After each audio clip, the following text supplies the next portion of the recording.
Saya masih ingat itu ketika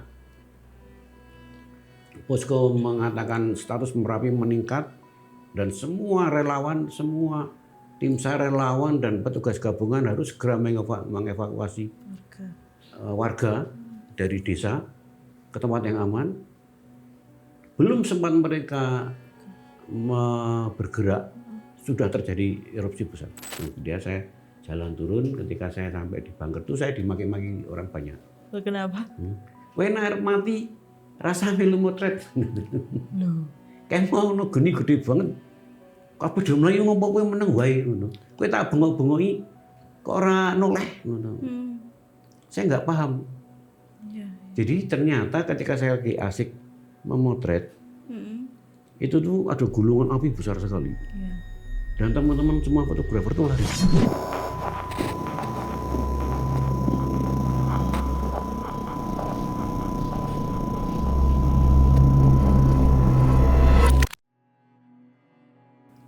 Halo Sobat Javanika semuanya, kembali lagi di episode terbaru Obrolan Santai. Om Hao. Nah, ini kita udah di studio kita lagi nih. Nah, kali ini kita kedatangan tamu lokal juga, tetangga kita dari atas. Itu beliau adalah orang yang sering memotret atau bisa kita bilang fotografer ya Om. Itu terkhususnya gunung-gunung dan seringnya di Gunung Merapi. Merapi ya. Itu. Jadi beliau ini menangkap momen ketika erupsi kayak gitu. Jadi di foto-fotonya tuh ada yang pas lavanya turun, itu lebih kayak gitu-gitu. Kadang kita lihat di highlight berita ya. Betul. Yang pas lihat itu pijarnya ya. Benar sekali. Dan ini Om, karena kan ya kita tahu ya Merapi kan bukan hanya sebuah gunung gitu, tapi kita melihat juga ada berarti dimensi lainnya di situ. Nah, beliau ini ternyata juga mengalami beberapa pengalaman metafisika ketika sedang menantikan momen gunung itu tadi. Iya. Dan itu ada yang apa ya? Ada yang belum beliau ungkapkan. Ya. Terus itu ternyata cukup membekas juga di ingatan beliau gitu sih. Ini kita langsung saja ya kita sambut dan perkenalkan ada Pak Dwi Kun. Ya. Selamat datang. Pak. Terima kasih. Terima kasih. Selamat Behen, Om Hao. Ya. Pak Dwi berarti manggilnya biasa. Ya. Pak Dwi. Pak Dwi. Ya, saya penasaran tadi dibuka ya. Selain gunung kan masih banyak tempat-tempat lain. Pak Dwi yang Ya, di jadi potret. memang saya basicnya kan dulu fotografer. Kemudian saya pernah bekerja untuk beberapa kantor berita juga. Akhirnya freelance dan kemudian berkolaborasi dengan para peneliti menjadi fotografer, istilahnya dokumentator. Ya akhirnya saya mencintai gunung. Ya, Memang jadi basicnya suka rumah gunung. Gunung Merapi terutama itu saya lihat pertama kali erupsi ketika saya kecil. Dari desa tempat saya itu kelihatan. Pucuknya itu menganga gitu, geletek. Menganga, geletek. Ya, jadi dulu waktu saya masih SD ya, seringkali kalau malam dibangunkan sama ibu sama bapak saya, ayo ndelok-ndelok. Jadi tempat tinggal saya, tempat tinggal orang tua saya, terus kemudian kami tinggal di pinggir sawah. Rumah kami di pinggir sawah, terus kemudian ketika ke sawah, pemandangannya luas gitu ya, zaman dulu belum ada bangunan-bangunan. Nah, dari sawah wetan rumah ya, sawah timur rumah itu Merapi kelihatan kalau malam menganga gitu loh. Berpijar pucuknya, terus kemudian apinya meleleh. Nah, itu yang membuat saya lalu senang melihat gunung berapi. Wah, itu awalnya jatuh cinta pada gunung berapi ya. Belum memotret karena masih SD waktu itu. Kemudian sempat terlupakan. Kemudian pada waktu itu setelah selesai sekolah saya lalu bekerja jadi dokumentator atau jadi kontributor ya beberapa media waktu itu.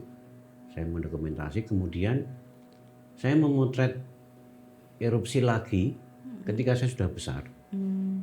Tahun 94. Oh, itu awalnya. 94 ya. Iya, 94 ketika saya mendengar kabar erupsi Merapi menerjang Turgo. Turgo. Ya, bulan November gini. Ya ada itu hajatan tuh kan Pak. Iya. Oh, Iya. iya. Tetapi waktu itu saya mau naik ke Turgo, jalan menuju Turgo sudah ditutup. Oh. Banyak petugas ke sana, di sana menutup akses karena sangat bahaya. Saya tidak memotret desa yang keterjang lahar, keterjang awan panas. Tapi saya turun lagi, kemudian ke Pakem, kemudian di atas Pakem saya motret erupsinya saat itu. Oh itu titik aman untuk motret tapi ya saat itu. Ya, karena sangat aman karena masih di bawah ya. Waktu itu kan yang diterjang kan Turgo. Saya motretnya dari atasnya Pakem. Jadi di sekitar lapangan ada lapangan yang sekarang itu depannya Bethesda pokoknya. Oh iya. Sebelah baratnya Bethesda pada saat itu. Bethesda sini Pak? Bukan. Oh yang Bethesda atas kan ya? punya di atas di jalan kali atas. Depannya itu ada lapangan yang sekarang jadi penginapan kalau nggak salah lapangan itu ada hotel apa disaster apa itu kiri jalan. Nah, saya motret dari itu bersama orang-orang yang lain sama fotografer yang lain dan waktu itu masih menggunakan kamera analog, masih film. Kamera analog. Bulan 4 sih ya. Iya. Ya jadi motretnya terbatas banget. Saya waktu itu hanya bawa 3 roll.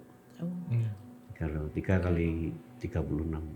Lumayan banyak juga itu tapi. Ya, tetapi waktu itu kan nek mau ngambil keputusan motret itu kan mikir waktu itu. Jadi kalau momennya nggak bagus bener tak foto. Oh iya karena roll gitu tadi ya. Sekarang kan tinggal hapus. Beda dengan zaman sekarang digital ya ora seneng hapus. Ya. Kalau dulu enggak, mikir. Ya nggak bisa dihapus soalnya. Iya. Tapi itu pas itu juga momennya masih dapat Merapi yang apa lavanya masih laharnya masih mengalir atau? Saya masih dapat gumpalannya awan ya. Oh. Masih. Iya. Tapi tidak berani mendekat karena di atasnya Bethesda itu di pintu gerbang menuju Kaliurang itu juga sudah dijaga. Biar aman. Ada tentara, ada polisi waktu itu.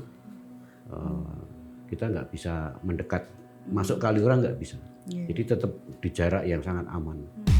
Nah kalau yang setelah itu kan pertama kali nggih Pak? Ya. Setelah itu. Dan itu fotonya sangat terbatas. Nah setelah itu seberapa sering nih jadi fotografer Merapi?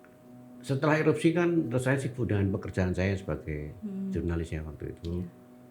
Terus kemudian erupsi lagi tahun 2005.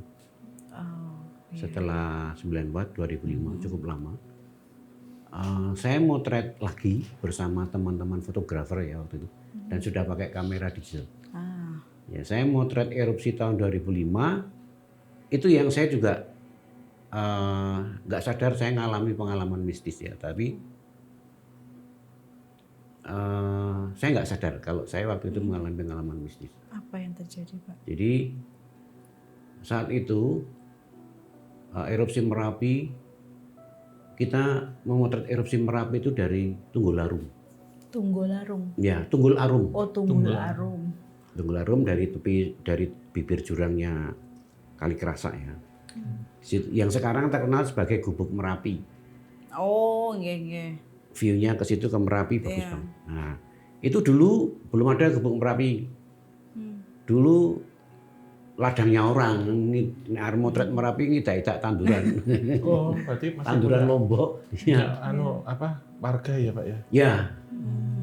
Jadi saya ingat, jadi waktu itu kalau kita mau motret, nah malam itu saya bersama teman-teman fotografer ya, ada Mas Mida dari EPA, European Press Photo Agency, ada Mas Oblo dari Reuters, kemudian ada Mas Bea juga, kemudian ada fotografer yang lain yang saya belum kenal, dan ada satu senior saya, saya manggilnya Alek Sam waktu itu, dia volunteer, relawan. Nah, waktu itu kita ngambil posisi masing-masing di tepi jurang, motret Merapi. Saya lagi asik-asiknya minceng tuh melihat lava ngeledek sak kayangnya waktu itu. Terus kemudian setelah itu saya noleh kanan kiri, kok sepi, nggak ada orang. Nah terus di kali itu saya melihat ada gulungan api. Awan panas itu. Saya nggak tahu itu gulung awan panas atau api biasa. Api, Dok. Nah saya terus beranjak. Terus beranjak turun ke teman-teman kan parkir kendaraannya di bunker. Di Tunggularum itu ada bunker juga. Oh, bunker. Nah, bunker semua kendaraan parkir di sana. Oke. Bunker Tunggularum. Kemudian saya jalan turun. Ketika saya sampai di bunker itu saya dimaki-maki orang banyak. Kenapa? Kowe nek arep mati rasa melu motret. Loh. Kayak mau ngono geni gede banget. Kabeh do mlayu ngopo kowe meneng wae ngono. Kowe tak bengok-bengoki kok ora noleh ngono. Saya nggak paham. Ya. Jadi ternyata ketika saya lagi asik memotret, itu tuh ada gulungan api besar sekali. Iya. Dan teman-teman semua fotografer tuh lari. Tapi jenengan nggak sadar. Saya nggak sadar. Dan saya sadar tuh melihat gulungannya itu di bawah. Jadi setelah sepi, setelah teman-teman fotografer nggak ada, sepi, saya lihat gulungan api di bawah di sungai itu loh, ngikuti jalur sungai. Tak pikir itu lahar. Nah kemudian senior saya waktu itu Mas Sam ya, Mas Sam Sabtono, beliau belum lama meninggal, mengatakan sama saya, kayak mau geni loh. Geni mbuh apa istilahnya panas mati atau apa, tapi kabeh do ndelok ngopo kowe ra weruh dhewe. Oh. Tapi itu memang besar, Pak. Besar. Nah itu yang hal lain, orang lain melihat, saya enggak. Tapi saya melihatnya sesudahnya. Oh, tapi nggak membakar sekitarnya. Enggak. Panik mungkin ya. Menarik sih itu beliau ini. Kalau tadi Pak Dwi Kun mengiranya itu adalah teman-temannya nyebutnya itu mungkin banaspati ya. Tapi di sungai gitu Pak, gini muter Pak. Ya kan, saya nggak tahu persis yang bola api yang gitu. sebelumnya ya, ketika teman-teman panik, tapi ketika sesudahnya saya ngelihatnya ada gumpalan-gumpalan api jalan. Oh, kayak bola api itu. Ya. Tapi ngelinding. Glinding. Oh, segede gini? Wah lebih, wong itu dasar sungai Kerasa kan lebar. Iya. Wah, itu apa Om? Kira-kiranya. Itu kanan kirinya terbakar, saya juga nggak tahu karena malam. Oh, nggak Oh, berarti nyala kayak petasan apa itu? Nyala, api itu nyala, ya. ya. Om semalam kondisinya apa lagi ya, Pak ya? Ya, itu apa kira-kira? Kalau banaspati mungkin Enggak mungkin itu. Kenapa nggak Itu mungkin? batu banaspati? pijar bisa. Oh. Beda kalau banaspati bola api. lava pijar bisa. Bisa. Oh, Ya, bola logika. banaspati mabur gini. Mabur. Ya enggak, maksudnya logikanya pertama kita ngeliat itu kan mungkin Ya itu pengalaman saya yang setelah itu kan kita terus banyak yang turun pulang sudah dapat foto loh. iya. Terus besoknya saya pindah lokasi motret. Saya motretnya dari Kali Adem, dari Wonogondang, Macam-macam. keliling motret sampai Deles juga. Itu yang erupsi 2005, yang membawa korban 2 relawan Bunker itu ya. yang meninggal di Bangker Kali Adem ya. Itu Mas Kenteng sama Mas siapa lupa saya namanya. Nah kejadian pada waktu di Bangker itu sore itu saya lagi ada di Wonogondang bersama teman-teman. Wonogondang itu sebuah desa di bawah, itu bumi perkemahan, tahu loh? Iya. Punyanya Mas Bambang Kotir. Saya lagi istirahat di sana sama teman-teman.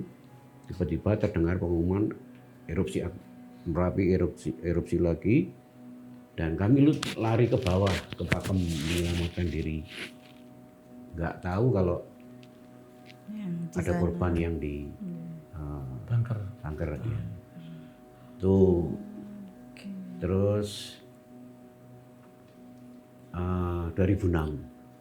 2006. Ya 2006 saya motret lagi erupsi Merapi yang besoknya terus gempa di Jogja, gempa di Bantul.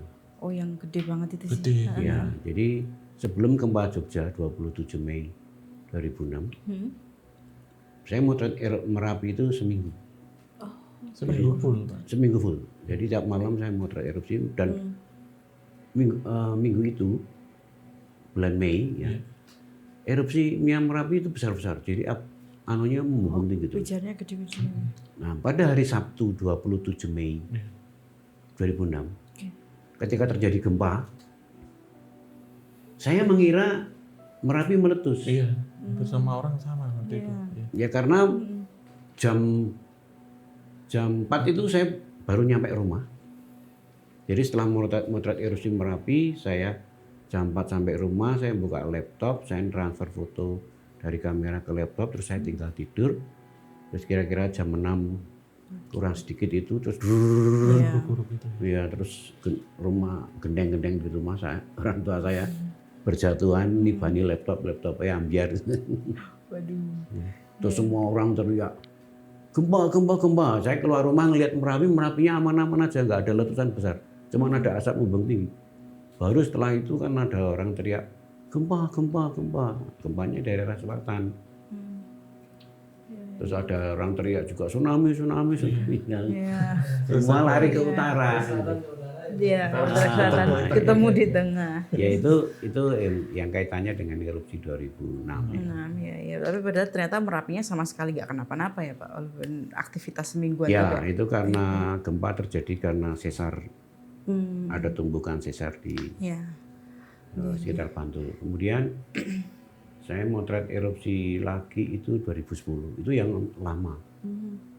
Mulai dari 26 Oktober sampai Desember waktu itu. Saya motret karena erupsi 2010 itu durasinya cukup lama. Dan saya keliling waktu itu. Ya banyak teman-teman fotografer, tidak hanya saya ya. Karena erupsi tanggal 26 itu sudah sangat mengejutkan semua orang. Ketika letusan pertama terjadi tanggal 26, itu belum ada korban waktu itu. Belum ada korban, tapi semua sudah panik. Saya motret dari Tunggularum, kemudian saya pindah motret dari Boyong, kemudian saya pindah motret dari Punyon, ya, terus kemudian dari Kali Adem, terus kemudian sampai Serunen, sampai ke Kali Tengah, sampai Bali Rantainya Klaten, ya sampai Deles juga kita keliling motret gitu, motret orang-orang yang lagi panik, melarikan diri dan sebagainya. Dan puncaknya itu tanggal 5 ketika korban sudah berjatuhan, ya tanggal 5 dini hari ya, artinya tengah malam tanggal 4 November itu terjadi letusan besar, kemudian terjadi panik yang sangat luar biasa karena pengumuman dari pos pusat Merapi di Pakem dengan kejadian meletusnya itu nggak ada setengah jam. Jadi ketika saya masih ingat itu, ketika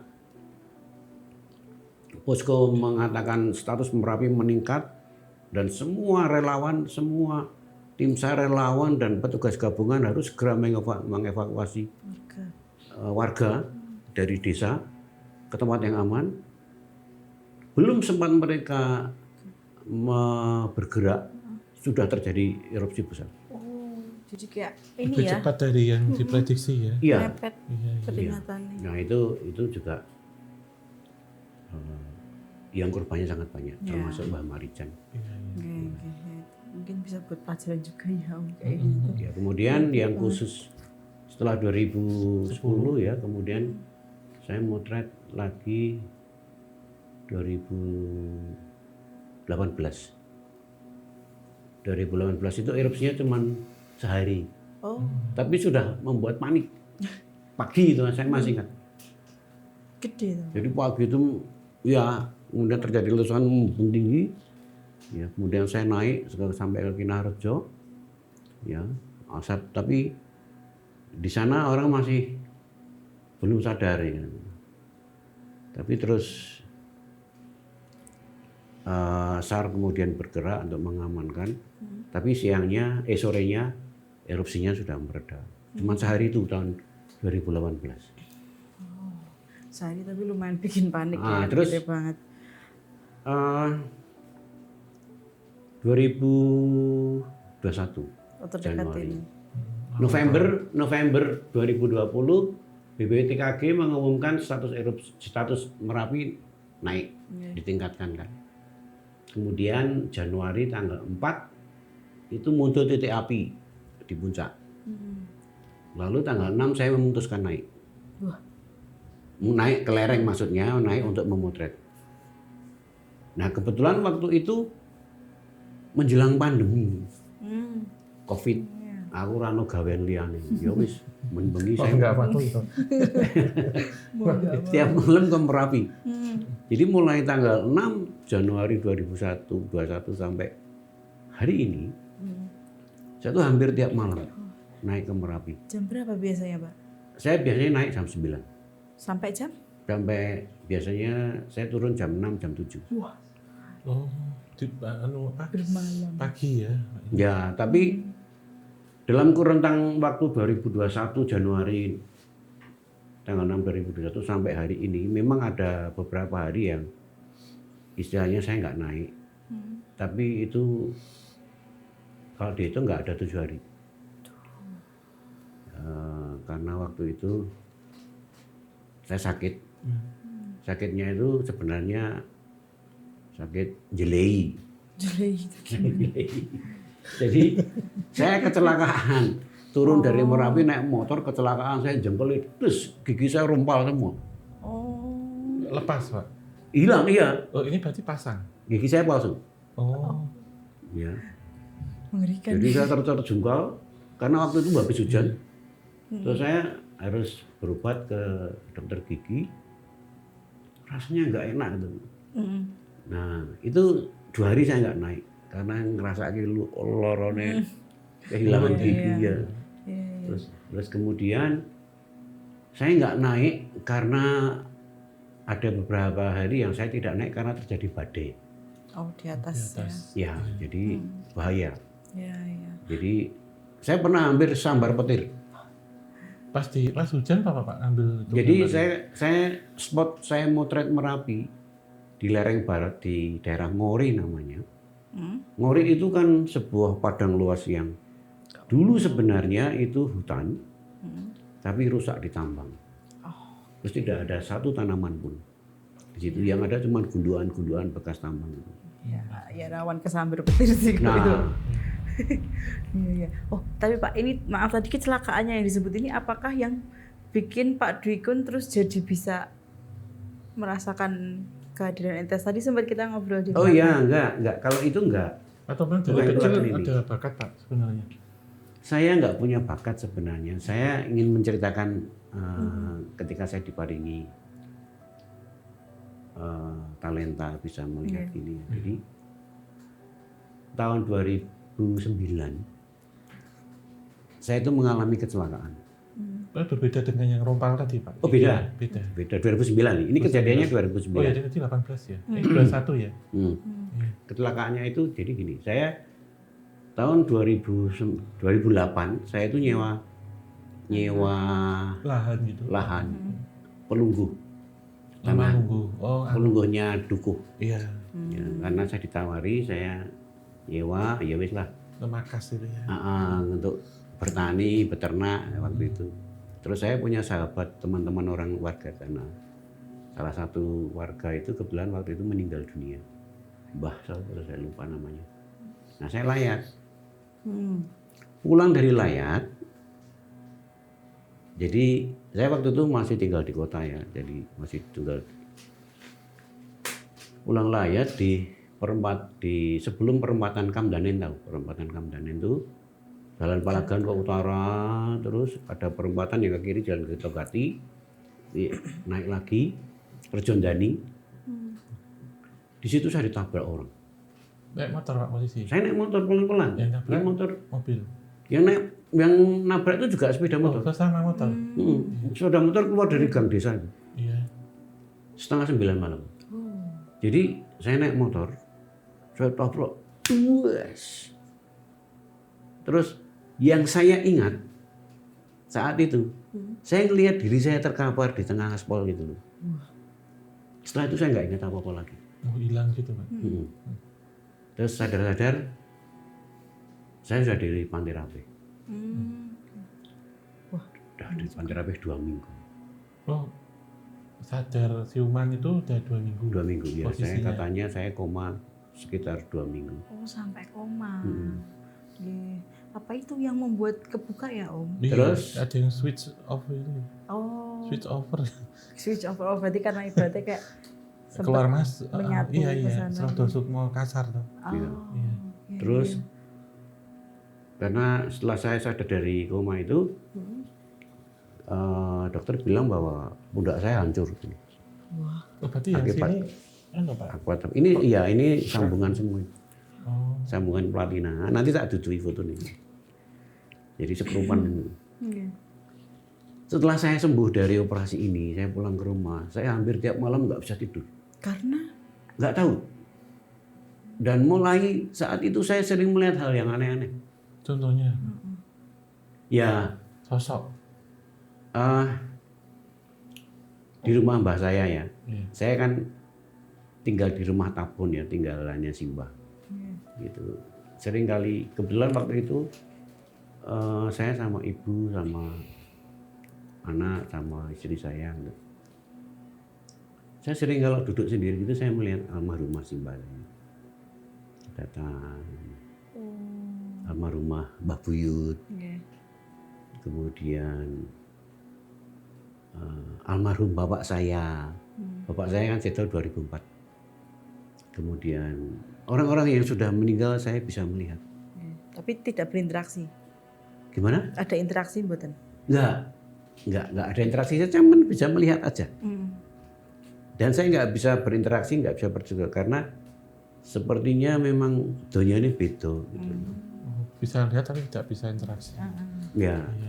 Nah, terus saya menderita insomnia ya. Istilahnya raiso turu tuh lama sekali. Sampai ya itu tadi saya cerita.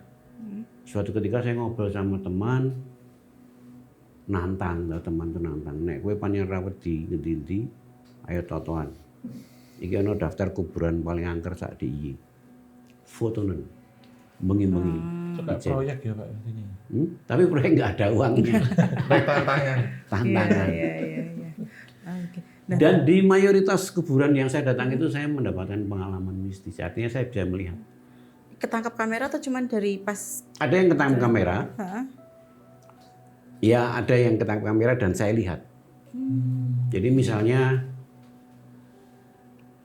makam Pucung ya. Makam Pucung itu jadi pleret ke selatan itu ada desa namanya Pucung. Dan sebelum masuk desa itu tuh melewati kuburan. Kuburan kampung Pak. Kuburan kampung. Ya, nah konon kuburan itu angker. Kuburan itu angker karena ya sejarahnya banyak orang yang dimakamkan di situ. Oh, ini orang kampung itu.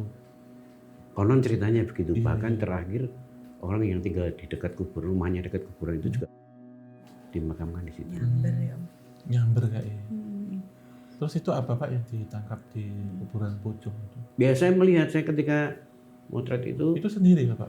sendiri, Di dalam kuburannya atau? sendiri. Berarti di antara nisan-nisan. Heeh.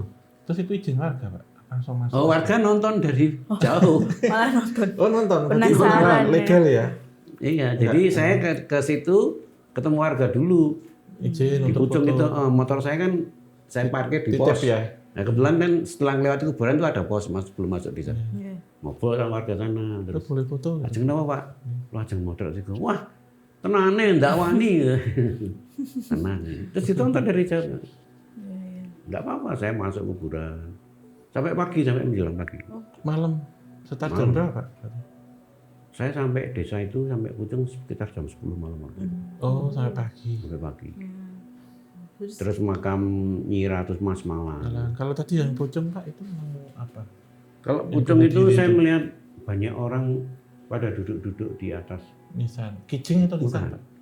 Di tengah, di dalam pohon makam besar itu banyak pohon. Pohon besar-besar. Oh berarti nangkring. Daun angkring, daun linggo yang pang gitu. Heeh. Kayak burung Ada itu, yang Pak. ketangkap kamera saya tetapi tidak dalam bentuk orang, dalam bentuk titik merah. oh Kayak tidak. ops itu, Kayak ops, tapi merah. Kalau ops kan putih. putih. Ini merah. Oh, Oke. Nek merah gitu apa Om biasanya? Maksudnya apa ya kayak kok bisa merah nggak cuman orbs gitu loh? Apakah saking kuat? anunya, iya, memang energi kemarahannya itu mungkin kayak hampir sama kayak pulau gantung ya. Kebanyakan Gimana? yang di situ meninggalnya dengan Iya cara cerita yang saya dapat Iya. begitu. Karena saya nggak. Pokoknya. oh, apapun itu caranya, Apapun. minum racun apa Iya. itu ya. Oh.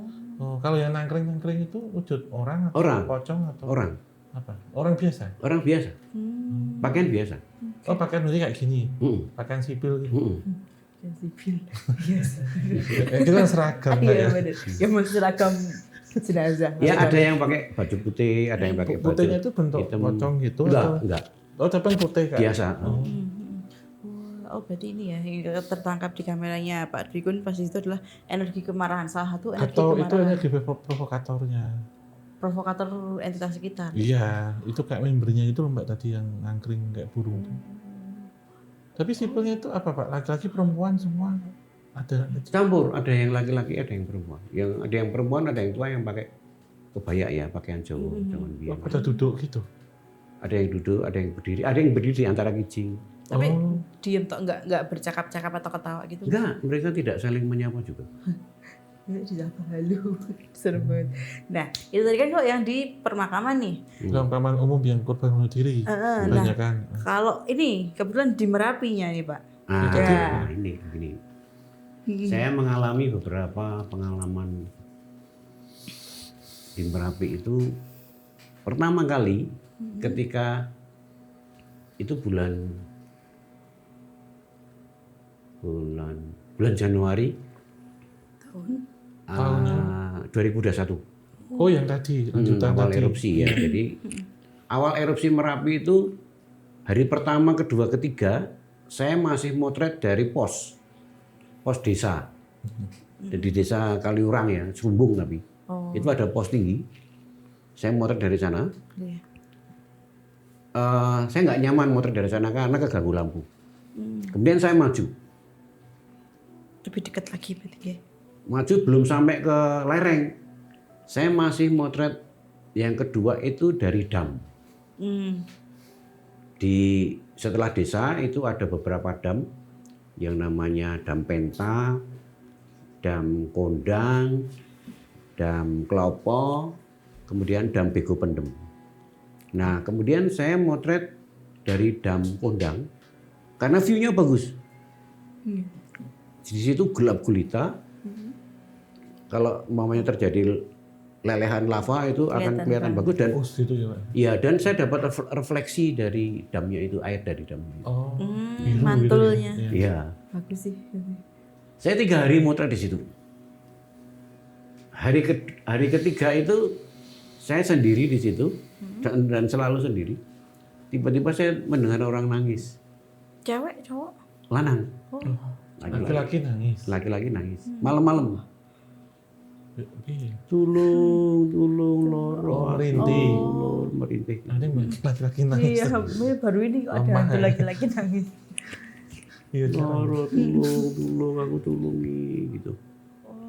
Saya tak dengarkan suaranya juga ngerti tapi saya sekitarnya sini pohon semua. Gak ada rumah-rumah terdekat ya? Nggak ada dan di bawah saya air, telaga dam.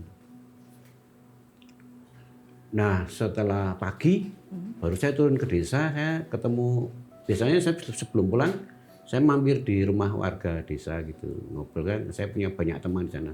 Terus aku cerita, kalau mau jalu motret teng dam Kondang, kok krungu suara wong nangis sinten nggih Pak?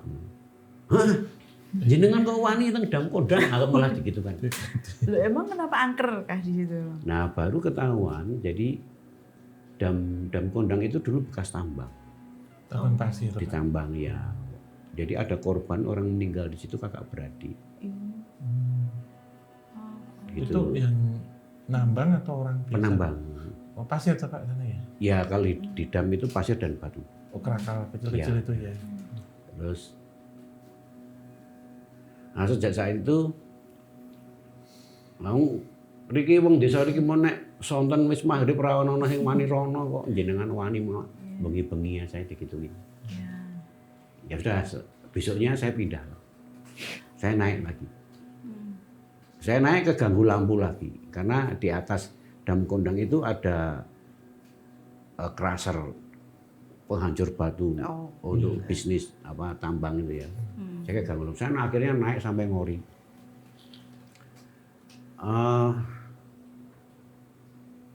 Awal Februari saya ingat tanggal 7. tanggal 7 Februari saya mendapatkan tempat yang bagus sekali untuk memotret. Jadi setelah saya parkir motor, saya masih jalan kaki lagi naik. Melewati gunduan-gunduan yang bekas ditambang itu. Naik, wah ideal banget itu motret. Dan tempatnya gelap gulita. Clean ya. Karena bekas tambangnya. Saya terus nurunkan tas kamera. Saya baru masang tripod. Itu kira-kira setengah 12 malam. Saya lagi mau masang tripod gitu, tiba-tiba di samping saya ada orang berdiri. Gede banget tuh, bong. Gede. Lebih tinggi. Tinggi, pakai pakaian Jawa itu. Tinggi manusia atau tinggi bukan manusia? Tingginya bukan manusia. Oh 2 meter itu lebih Pak segitu Pak. Terus pokoknya saya sampai melongo gini loh, saya kan lagi benar nganu tripod ya, duduti tripod gini kan. Oh, sopo iki? Saya batin. Saya batin, saya terus refleks saya terus jalan. Kula nuwun Mbah. Kula mboten ajeng ganggu, kula teng mriki namung badhe pados gambar erupsi Merapi. Orangnya itu cuma sedekap gini. Pakai belengkon perang gitu Pak? Iya, pakaian Jawa. Oh tapi raksasa. Besar. Yes. Nek karo pemain basket internasional sapa kayak Michael Jordan, Pak Hakim Olajuwon Lebih tinggi lagi. ya. Wah. Karena pada saat itu tuh terang bulan, jadi ketika saya jongkok, saya melihat gini saya ndak, saya sempat kaget gitu terus. Orang itu ngerti saya gini. Anu udah tua Bapak? Tua. Oh Simba. Iya, Simba. Tapi ekspresinya Wajahnya keriputnya. Nah, ekspresinya kayak Tapi marah. ekspresinya tidak menakutkan, cuma ngerti aku kok. Ini ngopo gitu ya Pak? Akhirnya saya nggak jadi masang tripodnya wis tak duduti tak lebokke meneh gini, terus tak lebokke wadah tripod. Terus saya berdiri. Terus saya tas kamera saya panggil lagi. Nyuwun sewu Mbah, kula ajeng mandap, saya turun. Pulang. Enggak, saya ke tempat saya parkir motor. Oh. Karena spot sini sama saya parkir motor itu lumayan jauh. Iya. Tapi nggak diikutin Pak. Terus enggak. Tapi ketika saya jalan, saya baru noleh sekali, orangnya masih ada. Oh masih ada? Masih ada. Nah, saya noleh kedua, Hilang? masih ada. Ketika saya turun, nah ini lagi sudah enggak ada.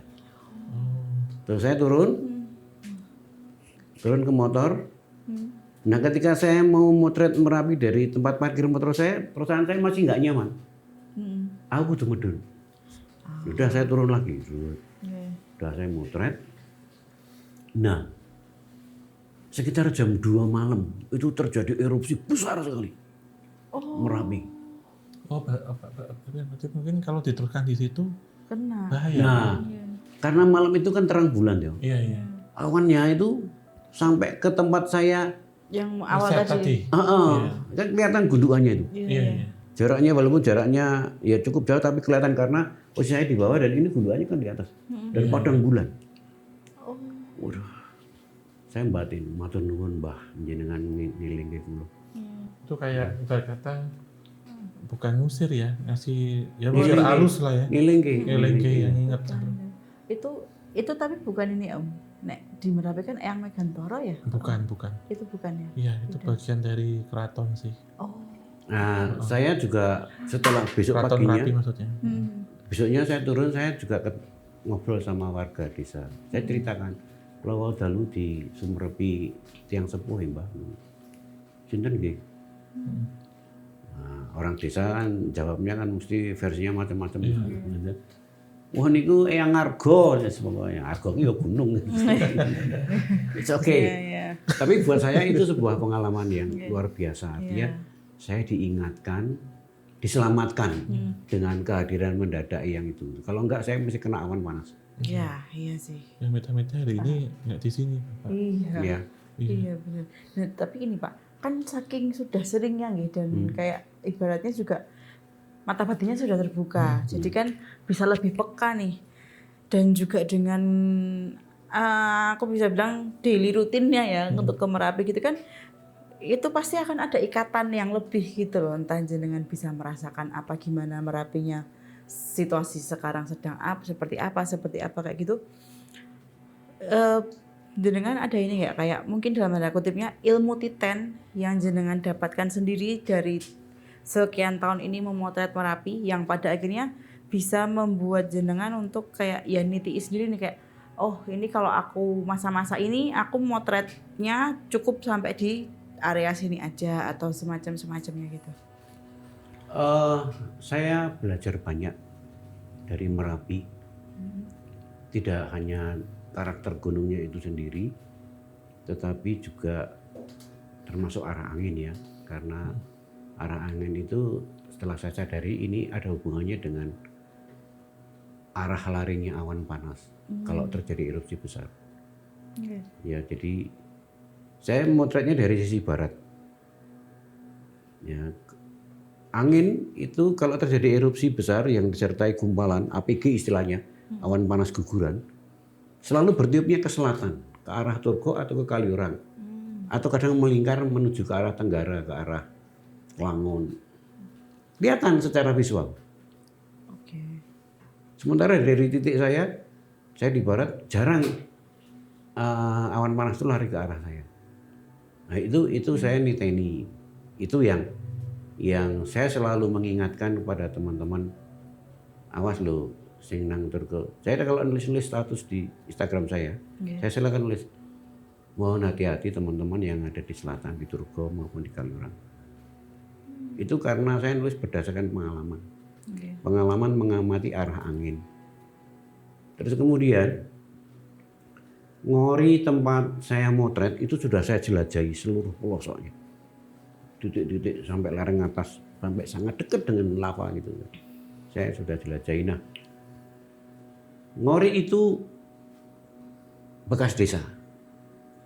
Bekas desa. Iya, bekas desa yang hancur kena erupsi 61. Jadi di lereng barat itu ada 10 desa yang hancur diterjang erupsi Merapi pada April 61 ya.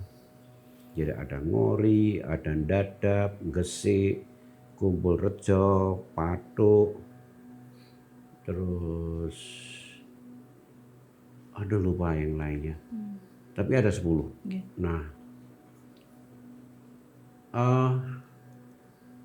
saya pernah menemukan entong nasi. Centong. Jadi di bekas yang ditambang itu saya menemukan entong terbuat dari bukan tembaga. Oh, tembaga. Saya simpan. Terus kemudian saya menemukan umpak. Iya, Dudukan tiang. Pendopo ya. Ya. Biasanya. Candi. Terus dari pengalaman itu, saya menemukan juga 2 makam kuno di area dekat Merapi. di lereng Merapi ya. Makam kunonya itu tanpa nisan, Pak? Ada nisannya. Oh, tapi nggak tanpa keterangan. Tanpa keterangan, jadi tancepin gitu, kijing atau nisan? Kijing. Oh, kijing. Jadi kijing buta itu juga ya? saya temukan secara tidak sadar. Oh, itu 2 sepasang. Jadi dua lokasi. Oh, tapi satu-satu. Yang satu di bekas desa namanya Burbuan. Jadi suatu hari saya memutuskan aku tak mau tes kokinya ke Burbuan. Jadi setelah saya parkir, saya masih babati semak belukar untuk cari view yang bagus. Oke, akhirnya saya sampai tebing. Ini sudah jurang hulunya kerasa. Nah, saya duduk di situ, saya masang tripod. Dan saya duduk di atas. Kemudian di belakang saya itu ada batu. Nah, saya motret sampai pagi. Nah, setelah pagi baru saya kaget. Sing tak lingguhi kijing. Di kuburan ternyata. Kijing batu. Batu nisan. Nah, kemudian saya babati semak kanan kirinya itu ternyata nemu lagi. Banyak kijing di situ. Nah, itu satu lokasi kuburan. Satu lokasi lain agak ke atas, ya, yang para penambang mengatakan lokasinya di kandang macan. Jadi karena konon tempat itu banyak macannya dulu. Itu juga karena Ya, yang di kuburan ini saya juga mengalami suara-suara yang aneh ya. Jadi ketika saya lagi duduk di atas batu motret erupsi Merapi malam-malam, tiba-tiba terdengar suara duk, duk seperti orang menggali-gali, duk, Oh, duk, duk. Biasanya kalau orang nambang manual ya, cara manual pakai linggis, sekali. pakai cangkul, duk, duk. Duduk saya, itu ya? Ya, duk. Saya tak perhatikan kanan kiri, nggak ada orang. Dan saya sadar saya jauh dari orang gitu loh. Dan malam itu nggak ada aktivitas penambangan karena biasanya orang-orang lokal yang naik ke Merapi nambang itu naik baru sekitar jam 5 pagi. 5 pagi. Nggak di jam-jam itu ya. Dan itu posisinya masih 1:30 malam. Oke. Mungkin itu itunya Om, residual memorinya. Memori, ya. Tapi cuma untuk kayak eksis aja atau ada yang mau disampaikan gitu? Kalau tadi sampaikan kan minta tolong itu kan gambaran umum sebenarnya. Sisa-sisa pernah ada satu kejadian di situ. Untuk pertambangan misalkan. Penambangannya ya termasuk mungkin kayak ada kecelakaan. Kecelakaan, ya. Terus ini Pak kalau motret Merapi itu Pak pernah waktu di areal puncak atau apa? Pernah ada gambar apa? Mendapat sesuatu yang aneh gitu Pak di sana. Entah itu awan yang berbentuk kayak dulu atau kayak ada mungkin keraton Merapinya ke potret gitu. Jadi di erupsi 2010 itu kan erupsinya besar sekali ya. Dan tadi sepertinya saya sudah ceritakan, jadi orang bebas menafsirkan gumpalan awan yang naik membumbung tinggi. Berarti multitafsir. Multitafsir. Kan banyak orang versi-versi. Ya, ketika erupsi Merapi 2010 itu kan kategorinya plinian ya, phreatoplinian. Jadi hentakan. Di blok gitu ya Pak? Ya, hentakan kemudian terjadi gumpalan awan yang membumbung ke tinggi ke atas. Ketika gumpalan awan membumbung tinggi ke atas, kemudian gumpalan-gumpalan itu kan membentuk pola-pola. Iya. Ya kan? Oh, kayak Mbah Petruk. Oh, kayak Semar. Oh, kayak keraton. Kayak bebas orang menafsirkan. Gitu loh. Dan menurut saya itu sah-sah saja. Nggak salah. Karena memang ketika mata melihat gumpalan itu posisinya formasinya seperti Petruk. Ada yang formasi pas lagi Semar. Gitu loh. Sudut pandang dan timing. Ya, jadi itu multitafsir dan sifatnya personal. Kemudian kalau itu kemudian ditangkap dalam bentuk kamera, jret, kemudian kamera fotonya itu menyebar di dunia maya, di sosmed. Ini Mbah Petruk. It's okay. Buat saya enggak masalah itu. Orang bebas memberi tafsiran. Tentang bentuk gumpalan dari letusan yang sifatnya plinian. Dari ilmu geologi itu plinian. Plinian dan phreatoplinian. Karena erupsi 2010 itu kan volcano explosion index-nya cukup besar. 4. Ya. Paling tinggi berapa Pak? Paling tinggi 10. Oh, 4 itu udah paling besar? Apa? 4 itu udah masuk kategori besar ya Pak? Iya, cukup besar. Karena kalau korbannya lumayan. 10 itu kayak zaman Tambora. Oh, bisa dunia ya? Ya, itu ketika Tambora meletus pada tahun 1800 sekian, itu Eropa kan langsung gelap selama setahun. Iya. Jadi kayak misal ada lagi itu ya gelap lama ya Pak? Ya. Erupsi menurut cerita orang-orang tua yang saya temui ya warga desa, dia ngalami erupsi 61 ketika mereka masih muda, masih anak-anak gitu. Erupsi 61 itu yang menghancurkan 10 desa di lereng barat Merapi. Merapi itu gelap selama 3 hari. Berarti kayak gini Pak gelapnya? Ya, gelap. Ini sama yang kalau mataharinya terhalang. 2014 itu masih gelap itu? Saya tidak tahu yang 2014 kelut ya, karena saya tidak, artinya sulit membandingkan. Oh, karena punya karakter sendiri-sendiri ya? Saya pernah mendapat cerita tentang kelut itu dari almarhumah Mbah Buyut saya. Mbah Buyut saya kebetulan meninggal sepuh ya. 114 umurnya waktu meninggal. Ya. Jadi Mbah Buyut saya meninggal itu, saya kuliah hampir selesai. Tahun 88. Jadi Mbah Buyut saya itu, wah aku biyen nek ngalamin jebluke kelut kene iki nganti poteng dedet pirang-pirang dino. Gitu. Aku sampai ra iso dodol Mbah buyut saya kebetulan kan bakul. Iya. Sampai ra iso dodol. Nah itu. Berarti emang saking gedenya ya, kayak memang gunung-gunung besar tuh kalau erupsi sangat ini ya, apa dahsyat gitu. Dahsyat. Kalau ini Pak dibandingkan dengan gunung lain, mungkin ambil satu contoh atau berapa ya Pak? Yang kejadian gaibnya sama Merapi sama atau beda? Gaibnya. Iya. Misal gunung yang Kalau di sama-sama tempat aktif. lain saya tidak menemukan ya cerita-cerita gaib itu. Pengalaman saya ke Flores, ke Lewotobi maupun Lewotolo, ceritanya beda.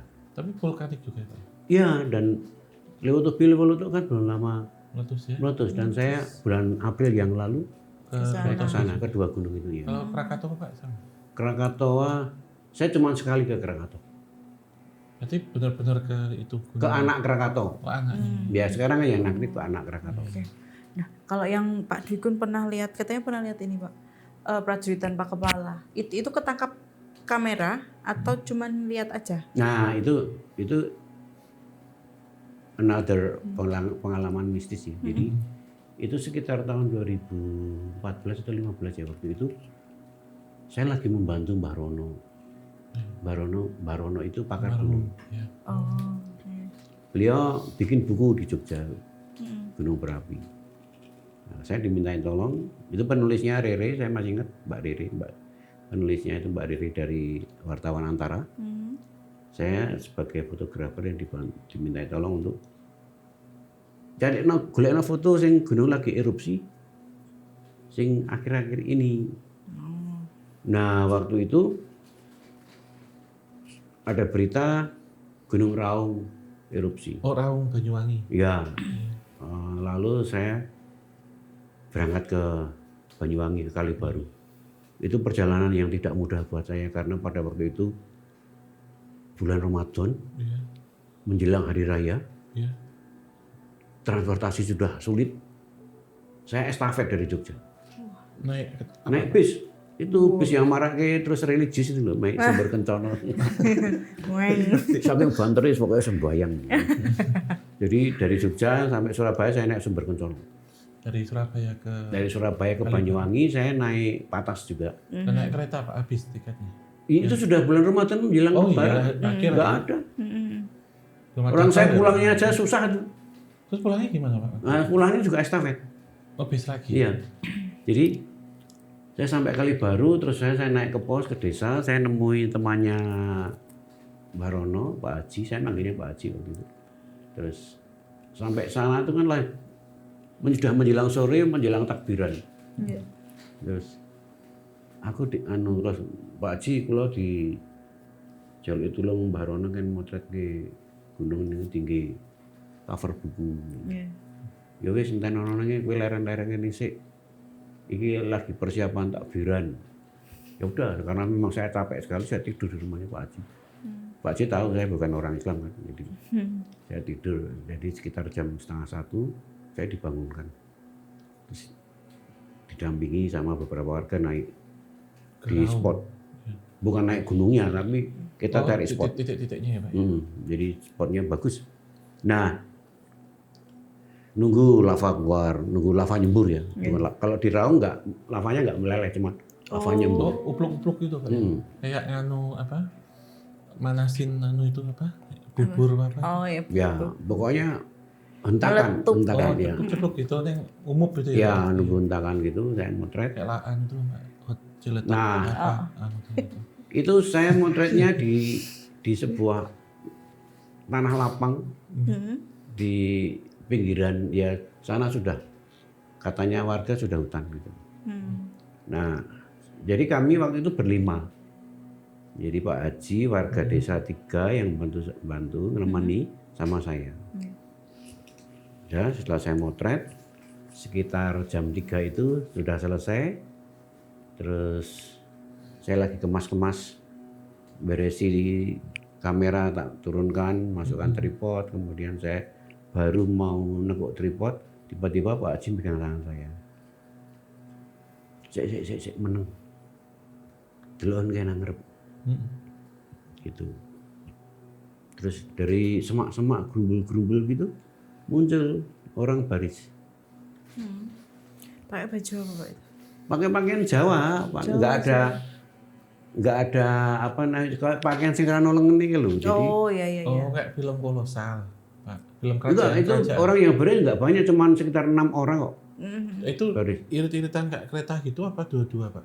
Jejer ngamburi gini. Oh, kayak sepur-sepuran. Jadi Bawa, mereka baris tapi kok ndase ra ono gitu itu loh. bawa bapak tombak, bawa apa? Jadi yang kanan bawa tombak, Iya. yang kiri itu megang dasnya sendiri-sendiri, kepalanya sendiri. Oh, gondrong rambutnya. Enggak, ya pokoknya gondrong atau enggak saya enggak tahu karena itu bentuknya kepala. Jadi bentuknya kayak siluet gitu loh. Oh, berarti kelihatan kuku-kuku itu ya, Pak? Jadi jaraknya memang enggak jauh gitu, enggak jauh. Dia bawa tombak satunya. Jadi tangan kanan tombak, tangan kiri kepalanya Kepala. Gitu. Terus Kok pakai baju nggak ada lengan ini? apa? Bajunya gimana, Pak? Nggak kelihatan. Bajunya itu ya Kayak rompi, model Pak. kayak apa ya? Lambi jangan gaming. Kayak rompi itu loh. Dalamnya nggak pakai Iya. baju. Iya. Oh, ya kayak film jaket tinggi. kolosal. Katoknya ya ming sekedar tekan lutut gitu. Iya. Pakai Kan siluet sandal kelihatan. Pak, celana apa pakai sandal Pak, sepatu gitu nggak? Nggak, Pak. Oh, enggak kelihatan. Kelihatan. Lebih ke Karena siluet. bentuknya kita cuma silat sama-sama kabeh. Iya. Itu semua diam aja, diam. Saya Yo diam. lewat situ. Mau tak potret, ojo, Nggak boleh ya. nggak boleh. Nah, terus itu ada hampir 1 menit lebih. Kita Lewat lihat itu, mereka jalan terus mereka menghilang di semak-semak yang sebelah kiri gitu. Nah terus saya berdiri terus Pak Haji, napa niku wau? Engko wae tak critani aja nang kene. Ayo saiki mudhun mulih. Tuh. Terus akhirnya diceritain sama Mbak Aji. Nah, jadi perjalanan turun sampai di rumahnya Pak Haji. Iya. Saya tanya Pak Haji, tadi yang kita lihat itu apa? Oh, kui tinggalane Keraton Blambangan, dia bilang gitu. Prajurit-prajurit Blambangan sing dipateni karo prajurit-prajurit Mojopahit. Dulunya. Oh, berarti Dipenggali berarti Pak ya? Iya, jadi yang kalau warga sini sudah biasa melihat itu katanya. Oh lewat gitu. Heeh, Tapi kan nggak boleh dipotret kenapa waktu itu? apa? Nggak boleh difoto. Ya, saya nggak tahu tapi itu nggak ojo. Tapi menurut Pak Haji dan beberapa warga yang nemeni saya, pokoknya mereka tuh sudah biasa melihat itu oh. di situ. Jadi berarti kayak udah mitos umum ya di Iya, situ, template bukan ya. kejadian umum. Tapi ini Om, kalau sama Pak Dwi Gun dulu itu nekat motret itu ada hal yang kurang baik yang akan jadi nggak kira-kira? Bisa. Kayak Entah itu ngikuti atau nampak di foto tapi dekat juga bisa. Atau ngerusak device gitu Bisa juga mungkin? bisa. Heeh. Gelombang elektromagnetnya. Iya iya. Itu napak Pak beneran. Apa? Napak orangnya. Kenapa? Napak. Iya. Kayak orang jalan biasa gitu. Iya. Berarti suara prok atau Oh, kalau suaranya suaranya nggak kedengaran. Karena agak jauh. Kelihatan Ya. gini ini ya. Cuman karena itu kan juga agak masih agak terang ya karena ada bulan. Iya. Jadi kayak siluet jalan gitu. Karena backgroundnya itu savana atau savana gunung. Jadi sini semak-semak tempat mereka keluar. Mereka Balik jalan lagi. terus backgroundnya kan savana. Terus ini semak-semak Berarti ketemu dua sisi ini ya. Heeh. Lewat ya. gitu loh. wah menarik sih ini kayak. Nggak di foto gitu. Jangan Enggak sih. misalnya Oh, ya, dapat misalnya foto ini sih. kan langka ya. Ya kayak di Merapi itu di ketinggian tertentu sudah savana ya. Di savana. Nah, kembali ke Merapi juga sampai sekarang itu saya juga nggak habis pikir karena memang banyak sekali hal-hal yang saya temui, saya alami di sana. Bukan saya temui, saya ngalami. Ya. Jadi yang terakhir belum lama itu kebetulan saya pas lagi mandu tamu, ada 3 orang dari Perancis. Dia pingin ke Merapi lihat lava. Kemudian saya pandu malam hari sambil nunggu lava itu saya biasanya bawa kayu bakar, bikin api unggun. Nah, tiba-tiba dari balik gundukan. Jadi jadi maunya ini Merapi nih ya. Ini Merapi, saya duduk di sini sama tamu. Terus di sini ada gundukan. di balik gundukan itu ada orang ngobrol, terus diselingi nembang. Gitu loh. Tamu saya sampai tanya, what is that?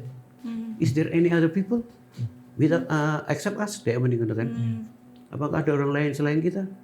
Saya bilang no, just us. Dia bilang gitu. Terus di gundukan itu tak senteri. Dengan lihat apa? Nggak lihat apa-apa, cuman gundukan aja, gundukan. Disamperin gitu. Ya kita datangi. Tapi nggak ada apa-apa. Nggak ada apa-apa. Terus kita duduk lagi. Ada lagi. Suara nembang terdengar lagi. Oh. Tembangnya jenengan tahu nggak tembang apa gitu? Itu saya nggak paham tembangnya, tapi bahasa Jawa. Belum Saya mendengarkan suara orang nembang itu tidak hanya sekali itu, Mbak. Nah, itu sih tadi yang mau ditanyain, Pak. Kan Ya. biasanya kan mitos gunung, itu kan mesti orang akan dengar antara suara gamelan atau seorang nembang ya, Om ya. Nah, itu jenengan ketika hunting foto itu seberapa sering mendengar itu dan pernah nyoba nyari ngikutin suaranya? Jadi gini, Pernah ketemu atau interaksi, Pak? awalnya saya dengar suara nembang itu masih 2021. Tapi bulan apa ya? Menjelang Lebaran waktu itu. Itu saya kebetulan motretnya di samping tebing. Karena view-nya bagus banget. Jadi ini tebing Hulu Kerasa. Samping tebing ini ada gundukan. Ya. Saya motret di situ. Motret Merapi ini karena landscape-nya bagus banget gitu. Jadi saya selalu motret bawa 2 kameranya, satu untuk landscape, satu untuk close up.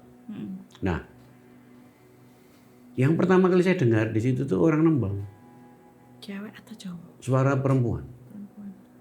Saya cukup lama waktu itu. Saya juga karena saya jarang sekali mendengar suara orang nembang, tapi nek tembangnya orang nembang model sinden kan apa, tapi saya nggak apa, tapi lagunya opo gitu loh. Tapi cengkok Jawa gitu. Cengkok Jawa. Oh, ono iringannya gamelan gitu. Oh, sakset. Kayak kita nek apa itu? Saya sampai berpikir gini. Rahasia itu loh. Oh iya. Di Prambanan kayak gitu mungkin. Saya sampai berpikir, iki desa ngendi sing duwe hajat ya? Apa ono pagelaran wayang kulit di mana? Iya. Gitu. Karena saya motretnya di Hulu Kerasa, lokasi terdekat adalah Turgo, desa Turgo. Iya. Nggak mungkin di Turgo ono wayang kulit model ini, ono nembang nang ini.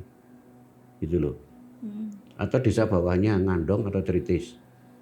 Tapi nggak mungkin juga. Tapi karena itu terdengar suaranya jelas sekali. Berarti kayak deket ya? Tapi dan setelah saya turun gitu, saya makin nang tebing, suaranya coba ini. Di tebing itu. Di dasarnya. Dasar hulu di hulu itu. Wow. Gitu. Nah, itu yang pertama kali. Kemudian tahun berikutnya bulan November, bukan. Saya pernah dapat tamu orang Jerman. Kebetulan tamu dari Jerman ini juga punya sixth sense. Bule tapi Bule punya sixth sense. Terus dia nemu apa? Nah, ketika ada ya? dia naik ke Merapi sama saya guide ke Merapi, saya pandu. Sampai di spot itu saya parkir, terus si bule ini, mbak bule ini, perempuan, dia minta izin sama saya. Bolehkah saya duduk sendiri, menyepi? May I sit alone without you? I just want to know all around here, dia bilang. Ya udah saya persilakan. Saya ajak dia mencari gundukan yang nyaman sambil memandangi Merapi ya. Dan setelah itu saya turun ke bawah. Ditinggal apa? Saya tinggal, tapi masih dalam pantauan saya. Ya. Jadi 2 jam dia duduk meditasi sendiri. Jadi dari jam 12:30 sampai jam 2:30. Jam 3 dia turun, terus nemui saya, terus dia nangis. Karena apa? I saw so many people deep down there. I saw so many people. Deep down yang dimaksud tuh dari Deep down jurang itu atau di jurang? Enggak, di bawahnya. Oh, duduknya dia. Duduk itu. Oh, jadi dia Tertimbun diitarin. ya? Oh. Terus saya cerita bahwa di sini itu desa. banyak orang mati di sini karena tertimbun erupsi tahun 61. Oh, jadi Belum dievakuasi gitu kan Pak korbannya. Tahun 61 ya mungkin belum ada, Udah di belum di sempat situ, iya. dievakuasi ya. Oke. Oh, berarti dia dapat ini ya, kayak penggambaran masa. Vision. Dapat vision ya, dapat penglihatan. Flashback-nya. Nah, terus dia minta tolong saya, kamu kalau naik ke sini lagi, tomorrow if you come here again, please pray for him, for them. Si kembang misalkan gitu. Akhirnya dia kan tak ajak lagi karena saya tanya kamu itu berapa? kedua kali Pak. Yang kesana lagi habis itu. Ya, jadi saya ajak dia Iya. naik lagi, saya pulang, turun, nanti dia kembali ke hotel. Terus kamu istirahat, saya istirahat, nanti sore kamu tak jemput, kita naik ke Merapi lagi, kita berdoa. Saya bilang begitu. Jadi saya ke Pasar Keranggan. Dia nginep di hotel di Prawiro Taman, saya mampir Pasar Keranggan, saya beli dupa, beli kembang, ya kan. Nyekar gitu. Terus saya jemput lagi, terus malamnya kita naik ke sana, ada tambahan tamu lain lagi, kita berdoa bersama di sana. Ada sesuatu yang terjadi nggak pas kalian berdoa? Enggak ada. Cuma Itu merasakan. Ya waktu malam itu setelah dia meditasi dia bilang I saw so many people suffering deep down there. So please help them.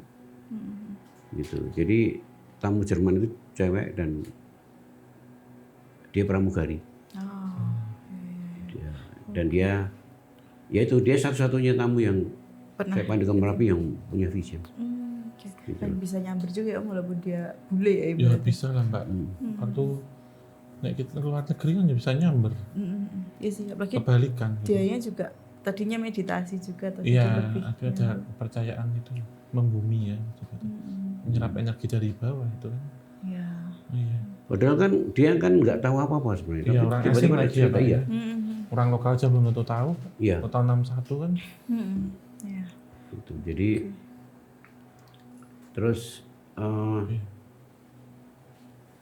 pengalaman mistis yang lainnya itu bukan pengalaman mistis tetapi semacam alarm ya, Peringatan. peringatan. Jadi malam itu bulan apa ya? Tahun 2023. Oh, baru loh, Pak. Tahun 2023 belum lama. Malam itu di tebing, saya selalu lokasinya kan dekat tebing. Di tebing yang sebelah sana itu kan Lawannya. itu banyak hewan, ada monyet, ada lain dan sebagainya. Hewan Paling banyak. beneran, Pak. Iya. Tapi anehnya malam itu tuh Sepi. monyetnya itu beker-beker seperti pesta pora gitu. Malam Beker- itu riuh beker sekali. senang apa beker takut? Hah? Beker senang apa beker takut, Pak? Kesan. Kelihatannya seneng. Oh, nek kan beda kan Pak monyet kalau takut sama senang kan? Dapat bancaan gitu ya. Gitu loh. Nah, iki ono apa iki ya? Mikir kayak gitu tuh. Kok dilele kok kayak wong pesta pora gitu. Nah, pagi Ya. jam 7 pagi tiba-tiba dinding tebing itu runtuh. Itu yang sisi monyet, Pak. Iya, yang berdekatan sama monyetnya malamnya bukan. Berarti bukan di tempatnya Pak Dwi itu? Enggak, tapi yang seberangnya. Lawannya kan? Nah, tapi di bawah itu banyak para penambang. Wah. Oh. Jackpot. Itu yang 12 orang mati. Ya Iya, ampun. iya. Malamnya monyetnya seneng. Habis itu ada. Iya. Dan itu bulan Ramadan juga kejadiannya. Oh iya, kemarin ya itu. Itu udah dievakuasi belum Pak? Sudah. Oh, diambil semua. Itu sudah diambil semua karena Meninggal kan tapi. apa? Meninggal rata-rata. Meninggal semua itu seminggu baru ditemukan. Oh. Monyetnya terus? Ya setelah itu nggak ada suara monyet lagi. Ini ya, nek, ini mungkin dari nggak tahu dari secara metafisika atau mungkin ilmu titanan Jawa ya. Untuk kejadian yang fenomena monyet ini tadi, entah itu memang harus spesifik hewannya monyet atau mungkin hewan-hewan Hewan hutan lain yang sebenarnya. pada akhirnya kayak menjadi berisik, itu apakah memang selalu menandakan bahaya atau Iya. Sebenarnya iya. Sebenarnya nggak ada kaitannya sama ini ya. Kalau kejadian itu nggak ada kaitannya sama nerawang gaib itu enggak, tapi kan hewan-hewan memiliki insting untuk merasakan sesuatu hal yang akan terjadi, walaupun itu getarannya kecil, Mbak. Oke. Misalkan kayak cacing keluar, semut, monyet turun, hewan-hewan lain, kupu-kupu atau apa, ya itu berarti sudah ada retakan di situ. Atau mungkin juga senang karena alamnya nggak rusak, karena penambang itu merusak, itu juga bisa. Ya, itu bisa Itu ditafsirkan. juga bisa Iya. Pak, bisa gitu. Kenapa? Karena longsor itu terjadi ketika struktur bawah kan gerowong. Iya. Berarti sudah ada tanda untuk itu. Kalau itu tetap diambil, eksploitasi, maka yang terjadi itu akan runtuh. Ketika runtuh apa? Berarti nggak akan ada aktivitas di situ. Yang ditakutkan kalau runtuh nanti monyetnya kena juga kan gitu. Iya, iya. Itu tebing setinggi 75 meter loh. Wah. Di hulu kerasa. Iya, Nah, iya. itu. Iya, langsung kena orang ya. Itu truk sama pekerja tambang itu Kurukan tertimpa. ya, Pak? Iya, truknya hancur. Oke. Nah ini mungkin tadi salah satu pengalaman dari Pak Dwikun ini juga apa sebagai ini ya salah satu contoh Iya. penanda dari alam itu sendiri karena alam itu sedang digerogoti oleh manusia. Iya, senangnya mungkin karena itu gitu. Iya, betul. Pesta para monyet. Iya, mensyukuri ibaratnya alamnya akan aman Aman, kembali. iya, Om. iya, bisa. Nah ini untuk penutup ya Pak Dwikun. Nih Ya. gak kerasa diseru banget ceritanya. Boleh dong dibagikan ke teman-teman apa sih yang apa ya mesti untuk yang dengan rasakan ketika bisa memotret gunung dengan view sedemikian rupa itu sendiri dan juga mungkin ada pesan-pesan dari Pak Dwikun untuk teman-teman di rumah seputaran terutama tentang alam dan gunung itu sendiri. Jadi pesan saya kepada teman-teman fotografer itu motretlah dengan sepenuh hati, mencintai alam dan konsisten. Foto yang dihasilkan sekarang mungkin sekarang nggak ada nilainya, tapi next. Iya. Ya, ketika foto itu tersimpan rapi filenya, foto itu bisa menjadi sangat berharga. Ya. Dokumen ya Pak ya, dokumentasi ya. Zaman sekarang kan zaman digital, Iya, betul. iya kan? Iya. Kita bisa belajar banyak. Saya banyak mengunggah cerita tentang erupsi 61, erupsi tahun 1931. Kemudian itu saya ngambil foto erupsi dari mana? Dari Universitas Leiden, Iya. dari perpustakaannya Leiden. Yang sebelum kemerdekaan kan Pak. Iya. Itu sempat bandingin nggak Pak? Oh, saya bandingkan. Yang diperoleh sekarang sama dulu. Iya. Itu loh. Jadi Iya, iya. jangan untuk teman-teman foto itu selalu punya nilai harga, Iya, betul sih. punya nilai dan istilahnya sejelek apapun kamu motret orang nono foto elek.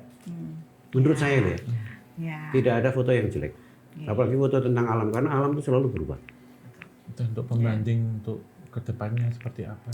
Dan kita bisa cerita, iya nanti. Betul. Ya. Betul. Lagi juga di zaman digital ini Masih kayak dokumen sih. semuanya pada akhirnya akan bernilai kok. Iya kan Om, karena zaman digital. Oke, terima kasih Pak Dwikun untuk sharing ceritanya juga, Iya. terus juga pesan-pesan yang sangat menarik ini buat teman-teman di rumah. Semoga ini ya aman jaya selalu ketika hunting foto dan apa ya menjadi ini buat pelajaran buat teman-teman juga. Ya amin. Gitu, Ya, amin. jadi semoga semuanya bermanfaat. Amin. Ya, karena kita tinggal berdekatan dengan Merapi. Termasuk ya. Ya, Iya. ya.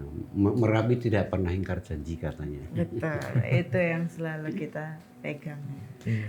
Oke, nah Om Hal silakan ada pesan dan ditutup Iya, sekalian. sebenarnya masih banyak pertanyaan. Saya juga penasaran Iya. dengan Pak Dwikun. Mungkin kalau ini nanti rame kita akan nanti cerita lagi ya Pak ya. Boleh. Mungkin Saya pengalaman di tempat lain nggak hanya di Merapi saja Pak, gunung mungkin ada. Saya beberapa. punya banyak pengalaman mistis sebenarnya. Iya. Tidak hanya di Merapi, di beberapa tempat.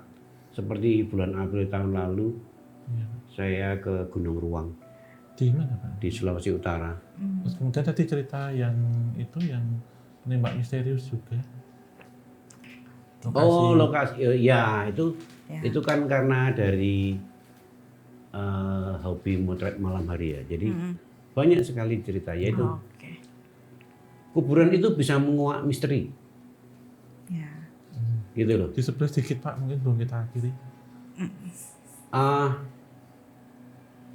Ya seperti akhir-akhir ini kan lagi pro kontra gelar pahlawan bagi Soeharto. Oh, Iya ya. kan? Sementara kuburan Petrus ini kan salah satu bukti. Iya iya. Belum 65 juga Pak. Belum, Petrus itu kan 80-an. zaman saya kuliah. 80-an. Tahun 80 sampai 82 atau sampai 85. Iya. Orang bisa ditembak mati Dengan gampangnya. dengan gampangnya. Iya. Saya ngalami itu ketika ada orang berdiri di samping saya, tiba-tiba gelangsar, mati berdarah kepalanya. Itu ketika saya lagi di Munilan, di terminal Tiba-tiba? Munilan. Iya, Tahun 80. tahun sekitar 83 atau 82 waktu itu. Iya. Saya kelas 3 waktu itu. 83. Iya, Kan 3. saya kelas 3. Saya lagi mau, jadi dulu saya sering diajak nenek ya ke Kerkop Mundilan. Jadi kebetulan saya kan orang Katolik ya.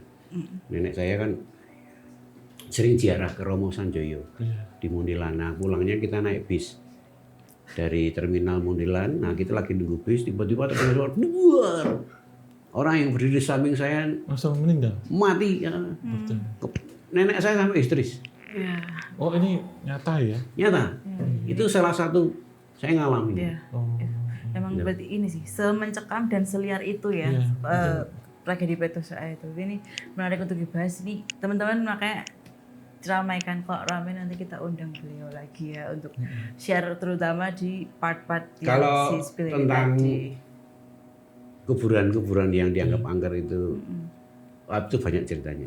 Ya, bisa kita lanjutkan. Tentang kuburan di sini. Iya. Termasuk kuburan yang ditemukan di lereng-lereng tadi ya Pak ya? Betul, oke. Nah ini kalau gitu kita cukupkan dulu ya Om. Om Hao boleh ditutup. Iya, diucapkan terima kasih untuk Pak Dukun ya, banyak Iya. sekali pengalaman ceritanya yang masih muda, Sami-sami. Ya. penasaran.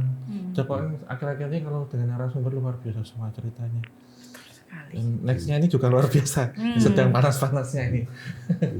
Oke, ucapkan terima kasih untuk Sobat Javanika yang menyaksikan dari awal hingga akhir. Tetap dukung podcast Obrolan Santai dan juga tim KTC. Dan cara like, subscribe, dan nyalakan lonceng dan share sebanyak mungkin. Dan kita tutup akhir kata, wabillahi taufiq wal hidayah. Wassalamualaikum warahmatullahi wabarakatuh. Mugi tansah pinaringan rahayu, sagung dumadi.